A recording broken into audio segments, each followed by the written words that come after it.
మీకు అందరికీ ఒకటే సలహా, మీకు ఎక్కడ ఏం చేయక్కర్లేదు. మీరు మీ పిల్లవాడికి కనీసం చదవని రాయని వస్తుందా చెక్ చేయండి. ఫస్ట్ థింగ్, పిల్లవాడికి చదవను రాయను వస్తే మళ్ళా టీచర్ ఏమైనా చేసుకుంటారు. చదవను రాయను వచ్చే వరకు కొంత కోఆపరేట్ చేయాల్సినటువంటి అవసరం ఉంది.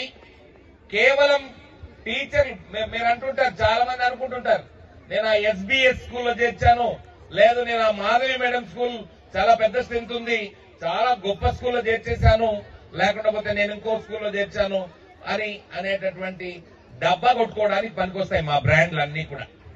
మీరు కాన్సన్ట్రేట్ చేయకపోతే, మీరు మీ పిల్లల మీద వ్యక్తిగతమైనటువంటి శ్రద్ధ ఉంచకుండా పోతే, జనరల్ గా ఇప్పుడు ఏమైపోయిందంటే ఎక్కువ పేరెంట్స్ కి మన సురేంద్రబాబు లాంటి స్కూళ్లలో చదివించడం పెద్దగా ఇష్టం ఉండదు.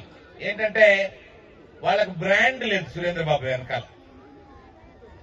ఏ నారాయణనో చైతన్యనో లేకుంటే ఆ ఊర్లో ఎక్కువ స్ట్రెంత్ ఉండేటటువంటి స్కూల్నో చేర్చడము చెప్పుకోవడానికి చాలా అందంగా ఉంటుంది.